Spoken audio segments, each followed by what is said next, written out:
Hello aspirants. अभी तक हमने देखा जो ब्रिटिशर्स हैं उन्होंने अपना एक्सपेंशन बंगाल को कॉन्क्वेस्ट कर लिया, मैसूर को कर लिया, मराठास को कर लिया, पंजाब और सिंध को कर लिया। अब हम देखते हैं कि जो ब्रिटिशर्स हैं या जो ईस्ट इंडिया कंपनी है उन्होंने अपनी एडमिनिस्ट्रेटिव जो पॉलिसीज है उनके थ्रू कैसे अपनी जो ब्रिटिश पैरामाउंटेसी है उसको स्टैब्लिश किया या उसको एक्सटेंड किया। ठीक है, सबसे पहले देखते हैं कि एक्सपेंशन दो फोल्ड्स में हुआ इनका। ठीक है, extension of British paramountcy through administrative policies. Expansion इनका दो फोल्ड में हुआ, जिसमें एक है policy of annexation by conquest और वॉर। मतलब कि भाई जो भी स्टेट थे उनसे लड़ाई करके और उनके साथ वॉर करके उन स्टेट को अपने कब्जे में ले लेना। इस तरह से इन्होंने कौन कौन सी जगह को कॉन्क्वेस्ट किया या जीता, अपने अंडर कंट्रोल में। बंगाल में वॉर किया इन्होंने, मैसूर में वॉर किया, मराठास में वॉर किया, सिख में वॉर किया। ठीक है, इन सबको वॉर के थ्रू अपने अंडर कंट्रोल लाए। लेकिन कुछ स्टेट ऐसे थे जिसमें इन्होंने डिप्लोमेटिक तरीके से खेला, by diplomacy and administrative mechanism. ठीक है, उसमें हम देखते हैं कि इनके एडमिनिस्ट्रेटिव पॉलिसी में सबसे पहली पॉलिसी आई थी the policy of ring finance. ठीक है, अब ये कब आई थी? फर्स्ट जो बंगाल के पहले क्या होते थे, गवर्नर होते थे। जो भी हम जब एक्ट्स पढ़ेंगे तो उसमें पढ़ेंगे कि गवर्नर कब हुए, गवर्नर जनरल कब हुए। तो हम देखते हैं कि पहले गवर्नर होते थे, लेकिन जब बाद में जो फर्स्ट गवर्नर जनरल जो हुए, जो गवर्नर थे उन्हीं को गवर्नर जनरल बोला गया बाद में। तो फर्स्ट गवर्नर जनरल जो हुए बंगाल के वो हुए थे वॉरेन हेस्टिंग, जो कि 1773 से 1785 तक रहे और ये इन्हीं की पॉलिसी थी। तो फर्स्ट गवर्नर जनरल जो थे बंगाल के लॉर्ड हेस्टिंग, उन्होंने ये पॉलिसी थी the policy of ring finance. इसमें क्या था, this is a defensive strategy. एक डिफेंसिव स्ट्रेटेजी थी कि भाई आप अटैक ना करके डिफेंसिव तरीके से खेलो। Aimed to surrounded British territory with neighbouring allies Indian state against external threat from Marathas, Mysore and Afghan. इसमें क्या किया कि भाई खुद ना लड़कर अपने जहां पे वो हैं उनके आसपास जो भी इंडियन स्टेट्स हैं उनको आसपास में खड़ा कर दे, ताकि नेबर से उनको जो भी खतरा रहे उसमें उनको एज अ डिफेंस मिलता रहे। ठीक है, सपोर्ट देम विद मनी। अब जो उनके आसपास के नेबर्स थे उनको मनी से सपोर्ट करते रहते थे कि आप हमें हेल्प करें, हम आपको मनी से सपोर्ट करें। सेकंड जो आया कि हमने बहुत बार देखा कि सब्सिडरी अलायंस साइन करवा लिया, सब्सिडरी अलायंस साइन करवा लिया। ये क्या था? सब्सिडरी अलायंस लेकर आए थे गवर्नर जनरल लॉर्ड वेल्सली। 1798 से 85 तक ये गवर्नर जनरल रहे। कहाँ गए? गवर्नर जनरल हमेशा बंगाल के होते थे। ठीक है, पहले इनको गवर्नर ही बोला जाता था, बट एक एक्ट आया जिसके बाद में इन्हें गवर्नर जनरल ऑफ बंगाल कहा जाने लगा। ठीक है, अंडर दिस सब्सिडरी अलायंस के अंदर क्या हुआ? सब्सिडरी अलायंस के अंदर हुआ कि under this the allying Indian state ruler was compelled to accept the permanent stationing of British force within his territory and to pay a subsidy for its maintenance।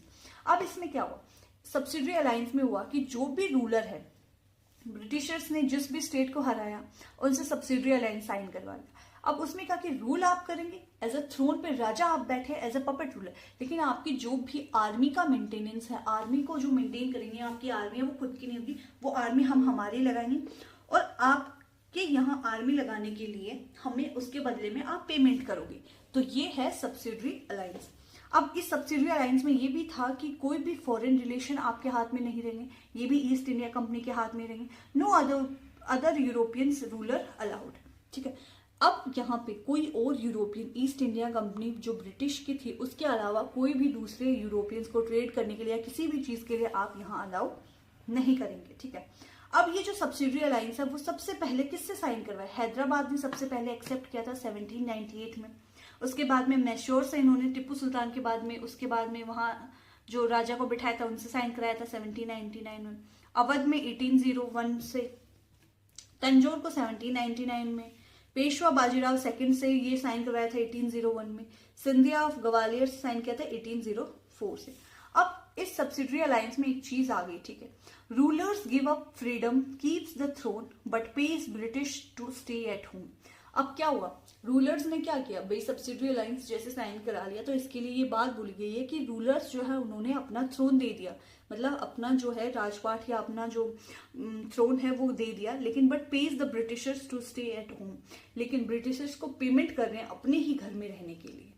ये चीज सब्सिडरी अलायंस के लिए बोली जाती है। थर्ड आती है doctrine of lapse.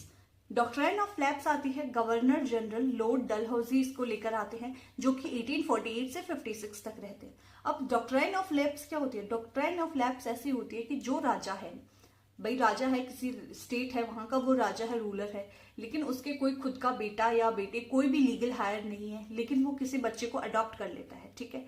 तो जो उसकी कोई प्राइवेट प्रॉपर्टी जो राजा की है, वो उसका हकदार तो वो बेटा होगा, उसको मिल जाएगी, लेकिन स्टेट का वो नेक्स्ट राजा या प्रिंसेस नहीं बन सकती, ठीक है। तो ये चीज जो है ये डॉक्ट्राइन ऑफ लैप्स लेकर आए कौन, तो इसे कहते हैं डॉक्ट्राइन ऑफ लैप्स। हमने देखा डॉक्ट्राइन ऑफ लैप्स जो है वो गवर्नर जनरल लॉर्ड डलहौजी जो है वो लेकर आए थे। अब देखते हैं डॉक्ट्राइन ऑफ लैप्स के थ्रू उन्होंने कौन कौन से स्टेट को जो है वो एनेक्स किया था। सबसे पहले किया था सतारा को, जो कि 1848 में किया गया था। फिर झांसी एंड नागपुर को किया था 1854 में। फिर बुंदेलखंड को किया था। फिर संबलपुर जो कि उड़ीसा में है अभी, उसको किया था। और भगत जो कि हिमाचल प्रदेश में है, ठीक है। अवध जो है भाई, कुछ कुछ स्टेट्स थे जिनको वॉर के थ्रू कॉन्क्वेस्ट किया था, कुछ को डॉक्ट्राइन ऑफ लैप्स के थ्रू किसी किसी स्टेट में वॉर करने के बाद में उन्हें उनसे सब्सिडरी अलायंस जो है वो साइन करवा लिया गया था। तो अवध है उसको कैसे किया, इस कहीं कहीं ऐसा था जहाँ कोई भी जो पॉलिसी है वो काम नहीं कर रही थी, तो अवध को उन्होंने एनेक्स किया था 1856 में। लेकिन कैसे? Disposing Nawab Wajid Ali Shah on the grounds of miss government, ठीक है। जो उस वक्त के वहाँ के नवाब थे वाजिद अली शाह, उनको मिस गवर्नमेंट की जो उनकी गवर्नमेंट है वो सही से काम नहीं कर रही, मिस गवर्न है, तो उस बेसिस पे उनको वहाँ से डिस्पोज किया गया था। नेक्स्ट हम देखेंगे कि भाई ब्रिटिशर्स जो थे उनके रिलेशन सिर्फ इंडिया से रिलेटेड ही नहीं थी, और भी आसपास के नेबरिंग कंट्रीज से कैसे थे। तो relation of British India with neighbouring countries. अब नेबरिंग कंट्रीज में कौन कौन आता है वो हम देखते हैं। सबसे पहले देखते हैं नेपाल के साथ उसके रिलेशन कैसे थे। तो नेपाल में आता है सबसे पहले Anglo Nepal relation. Anglo Nepal relation में हुई थी उनकी ट्रीटी, जिसको हम बोलते हैं ट्रीटी ऑफ सागौली। 1816 में ये ट्रीटी हुई थी। उसके बाद में हम देखते हैं बर्मा के साथ रिलेशन। बर्मा मतलब अभी जो करंट में जो म्यांमार है उसको ही बर्मा कहा जाता था। तो बर्मा के साथ रिलेशंस कैसे थे वो हम देखते हैं। First Anglo Burma war was in 1824 to 26। ये वॉर खत्म हुआ था ट्रीटी ऑफ यानदोब के थ्रू, जो कि 1826 में कंक्लूड की गई थी। नेक्स्ट रिलेशंस हम देखते हैं। फिर हुआ था सेकंड एंग्लो बर्मा वॉर, जो कि 1852 में हुआ था। उसके बाद में हुआ था थर्ड एंग्लो बर्मा वॉर, जो 1885 में हुआ था। उसके बाद में तिब्बत के साथ रिलेशन देखते हैं। तो एंग्लो तिब्बतन रिलेशंस कैसे थे, तो ये रिलेशन थे, इनके साथ ट्रीटी हुई थी, ट्रीटी ऑफ लहासा, जो कि 1904 में हुई थी। उसके बाद में हम देखते हैं एंग्लो अफगान रिलेशंस, जिसमें क्या क्या वॉर हुए या कौन कौन सी ट्रीटीज हुई। तो एंग्लो अफगान रिलेशंस में हुए फॉरवर्ड पॉलिसी ऑफ ऑकलैंड। जो गवर्नर जनरल जो ऑकलैंड थे उनकी पॉलिसी थी कि अफगान की तरफ भी बढ़ा जाए, तो उसमें उन्होंने अफगान से रिलेशंस बनाए, जो कि 1836 में थे। यहाँ पे ट्राइपार्टाइट ट्रीटी हुई थी एक 1838 में, ठीक है। अब हम देखते हैं फर्स्ट एंग्लो अफगान वॉर जो है वो 1839 to 42 तक हुआ।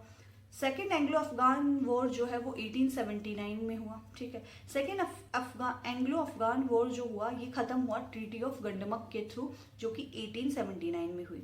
अब हम देखते हैं कि इसके बाद में आया था नॉर्थ वेस्ट फ्रंटियर। अब नॉर्थ वेस्ट जो फ्रंटियर है उधर हुआ था एक दुरंत अग्रीमेंट 1893 में, जो कि Durand line between Afghan and British. ये दुरंत एग्रीमेंट हुआ था 1893 में। जो एक लाइन ड्रॉ करता है उस लाइन को बोला जाता है दुरंत लाइन बिटवीन अफगानिस्तान और ब्रिटिश इंडिया के बीच में, कि ये ब्रिटिशर्स की टेरिटरी है और ये जो है वो अफगानीज की टेरिटरी है। तो ये हमने जो फॉरेनर्स के साथ ब्रिटिश इंडिया के रिलेशंस थे वो भी देख लिए। नेक्स्ट हम देखेंगे कुछ पीजेंट रिवोल्ट वगैरह कि वो कैसे हुए थे।